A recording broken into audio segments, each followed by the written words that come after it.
नमस्कार, मैं दीपाली। आप देख रहे खबर फास्ट हरियाणा टुडे में आपका स्वागत है। चलिए खबरों से शुरुआत करते हैं।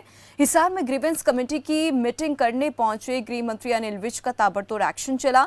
विज ने हांसी की आदर्श सहकारी सोसाइटी फर्जीवाड़ा मामले में पटवारी क्लर्क समेत 3 कर्मचारियों और फसल खराब मामले में आरोपी को गिरफ्तार न करने पर अग्रोहा के डीएसपी रोहताश सिहा को सस्पेंड कर दिया है। साथ ही उन्होंने बीजेपी जेजेपी विवाद पर कहा कि घर में 2 बर्तन आपस में खड़क जाए तो सयाने लोग उन्हें उठाकर रख देते हैं। घर में थोड़ा बहुत चलता रहता है। आज ये 12 शिकायतें आई थी, जिनमें से मैंने हर शिकायत के ऊपर आदेश दिए हैं कार्रवाई करने के लिए। कुछ ड्रॉप भी की हैं जो सॉल्व हो गई, बहुत सारी तो लोग खुद भी आके कह के गए कि हमारा समाधान हो गया। और इसमें एक मैंने डीएसपी को सस्पेंड किया है for not honouring my order.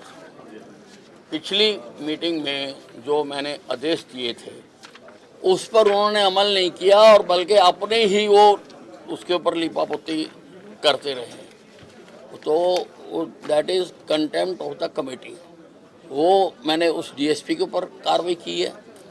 और एक वो मामला आया था जिसमें एक रजिस्ट्री प्लेज थी, उसके बाद उसकी रजिस्ट्री कर दी गई थी। एक प्रॉपर्टी प्लेज थी, उसकी रजिस्ट्री कर दी गई थी। पिछली कमेटी में मैंने एक एसआईटी बनाई थी एडीसी की रहनुमाई में, तो उसकी रिपोर्ट आ गई।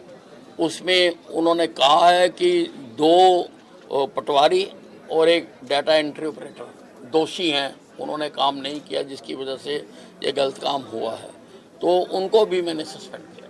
देखिए कुछ नहीं चल रहा है। अब मैंने पहले भी कहा है कि घर में अगर 2 बर्तन होते हैं कभी कभी खड़क जाया करते हैं तो सियाने लोग उनको उठा के रख देते हैं, घर फिर चलता रहता है, कोई ऐसी बात नहीं। कल जींद में रैली हुई है। अरविंद केजरीवाल कह रहे हैं कि हरियाणा केजरीवाल को सब जगह से तो नकार दिया, ठीक है ना जी। अब यूपी में, उत्तराखंड में, गोवा में, जहाँ जहाँ जाता है इसको रिजेक्ट कर देते हैं। और दिल्ली में जो कुछ ये कर रहे हैं, इनके 2 मंत्री जेल में हैं। ये भ्रष्टाचार के खिलाफ लड़ने के लिए आए थे। अन्ना हजारे के आंदोलन को इन्होंने अपना वाहन बनाया और उस आंदोलन की आड़ में इन्होंने ये राजनीतिक पार्टी बनाई। उस आंदोलन के एजेंडे में कहीं नहीं था कि कोई राजनीतिक पार्टी बनाई जाएगी। तो जिस पार्टी का जन्म ही झूठ के आधार पर हुआ है वो इस हिंदुस्तान में टिक नहीं सकती है। हिंदुस्तान के लोगों को कभी कदार कहीं धोखा दे सकती है, जैसे दिल्ली में इन्होंने दे दिया। लेकिन अब दिल्ली के लोग भी समझ चुके हैं।